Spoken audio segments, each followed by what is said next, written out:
Welcome back. So, to get started, I'm just going to be asking my sister. Yes, I'm going to put her on the spot right away. Lord. How well do you know yourself? Do you even know who you are? Do you know whose you are? Yes, I'm a child of the Lord. Of course, now. Okay. Most High from birth. I mean, not from birth, but you know what I mean. From birth. Yeah. Before I was formed in my mother's womb, Vim, he knew me, you know. So, yeah, I'm the child of the Lord. Okay. Yahweh. Like Any other that. questions you have for me? Because I got you. Yeah, I like that you know whose you are. Now, the question would be, do you know yourself as an individual? How would you describe yourself? Like, how self-aware are you? I think, first of all, it comes up what is self-awareness, which I think is knowing who you are. Do I know what pisses me off? What makes me happy? How to handle certain things? Like, do I know how to handle conflicts? Do I know how to handle when things don't go my way? How to speak to people in a way I carry out conversations? And also, the beautiful thing about self-awareness is the more self-aware you are, the more you know how to handle people as well. Self-awareness makes you to also be aware of people's feelings and emotions as well. You know, if someone that's not self-aware about themselves, they're probably going to struggle with being aware about other people's emotions. So I feel like self-awareness and awareness in general of your surroundings, which are people, obviously, they go hand in hand. And that's very important because it makes building relationships easier. And when I say relationship, I don't just mean loving relationships. One thing I love about my sister, she's so good with like explaining things and, you know. No. Yeah, that's good, girl. Yeah, Thank you. You're do. So sweet. Sorry, I was grabbing my phone. One thing about me, I just love referencing the Bible verse. It just makes me so happy. So let's talk a little bit about Galatians 5:22-23. Yes, I am referencing the fruit of the Spirit, if I have a notice, which lists the fruit as love, joy, peace, patience, kindness, goodness, faithfulness, gentleness, and self-control. Now, if you want to start by how do I describe myself? Who am I? I think that's a good place to start, referencing that fruit of the Spirit. And the reason why I ask this is it's very imperative as humans to be very, and I love how you say knowing about yourself. So that way, you almost have this confidence about, I think everyone should be very, very, very confident about themselves. Be able to even be alive at this time, gone through a lot of things. So it's a beautiful thing. So I just want you guys to be very, very confident about yourself regarding the situation or where you find yourself. It makes things, you know, a little bit easier. And the reason why I say this is our world right now, if you really look at it, is very fast paced. Things are happening. I know you guys sometimes sit and think, I don't even know how this week is going to go. Time is going by fast. Things are happening. That I feel like sometimes we forget to actually sit within our company and really get to really enjoy yourself, right? Think about it. If someone were to ask you, describe yourself besides your job or things, maybe accolade things, just yourself as an individual, what would you say? You know, so we sometimes hide under the shadow of our accomplishments. Oh, hey, my name is this, I'm a lawyer.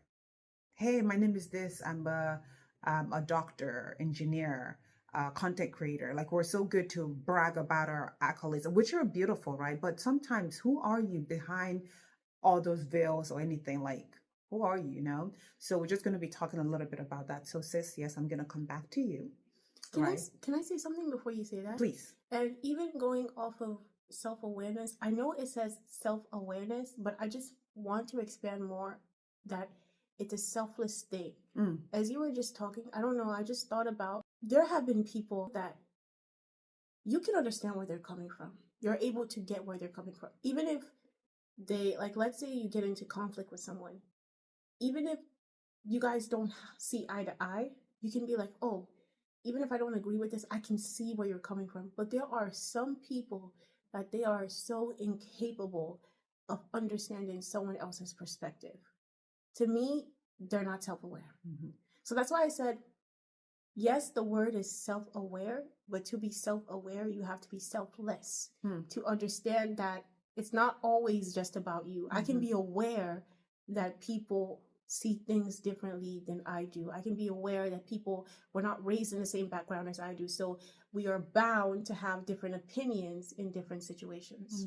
I don't know, that just came to me. No, yes, you're getting it. That's exactly to what I wanted to also drive really great at, because I think we have to get back to that place where we coexist again, where we show empathy, just like you stated. Like, I don't even have to know your story, but I can be respectful enough to understand maybe some of your perspective, even if I don't agree with it. Exactly. It still doesn't mean I won't respect it. And because I have my own thought and way of thinking, it doesn't mean I'm better than you. And as much as we're self-aware, knowing, as you stated, we're still learning. Oh, yeah. And that's the beautiful thing, too, about being a human. We're forever a student. So think about it. There are things you used to think years ago, even months ago, now they start to be more, okay, maybe that wasn't the best, way to see it. We're always learning things. We're learning, we're relearning, and that's what makes things beautiful. And I just like you stated, we're self-aware. However, there's still a lot of work that needs to be done. Right, really getting to know yourself better. And it's still not an excuse to make this to do things because you say I'm self-aware. I hope we're also open to learning and not using whatever situation you find yourself as an excuse. Oh, I wasn't raised like that. How do you expect me to be that? That's learn. The next step is about learning. Exactly. The hardest thing is admitting. I always say it's admitting. This world is filled with my truth, or it's not my fault. You can't blame me. I wasn't raised like, okay, you can still learn. It's not your fault that you weren't raised in something. There's some things in our upbringing that we can't control. When you become an adult and you go into the world, you're an adult.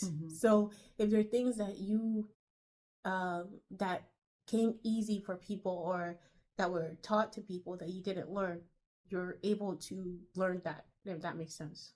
No, definitely. And I think that's why this is such an important topic, because like I stated, it's very broad, but I'm pretty sure it also get you guys thinking like, oh my goodness. Example, if 2, 3, 4 people are complaining about a character flaw about you, don't get mad at all of them. Check yourself. That's what self-awareness means. You bring someone over, 3 people that you've known all your life tell you, be mindful of that person. Be mindful of that person. Don't go see because you're single, because you have no one, or you're just bitter. Now, that might be the case, but 5, 6 people that you've known all your life are saying the same thing about someone, check it. And that's the beautiful thing too about having people in your life. They're your, like, she's my accountability partner. She knows that. I think for me, I want to be the best version of myself. I wake up telling myself, how can you be great today? I love constructive feedback. I love when someone tells me I'm wrong, but in a respectful way. Not to say I'm doing this to be liked by everyone. That's never going to be possible. Even Jesus, the perfect person, was hated. I just think it's just so beautiful to, stay in the word where you're doing the best you can to be the best person, to be your best version. You're learning, you're relearning, and it just makes you feel really great. Imagine you not being in a room and people are saying good things about you because they've encountered your character. Do you know how, for me, that's priceless. Sometimes you can also be the one at fault, and that's okay. Take away guilt, take away pride, anger. Sit with yourself. And I think that's why I think we should really talk about it. Like, example right now, I'm going to ask you, what would you say is your love language? Words of affirmation and quality time. Nice. Okay. What is your fighting language? That's embarrassing. I don't like conflict, so I tend to just be quiet. Okay. I guess you could say. I don't like yelling and stuff, so I just kind of hide in my shell a little bit. So that's your fight language. So you're the kind of person, maybe if there's some disagreement going, and when I say fight, it doesn't always have to be violence. It's just kind of like maybe like when you're trying to like talk about like a confrontation. I call it carefrontation. So you're more like, well, I'm just gonna sit and let you air out. Then when you're ready, we can talk about it, right? I like to just be by myself because I don't want to say something that I can't take back. And then after I kind of sit with it, we have to have a conversation. And I don't need us yelling at each other. It just has to be, okay, this is where I'm coming from. And without interruptions from the other person. And then they say their point of view without interruptions from me.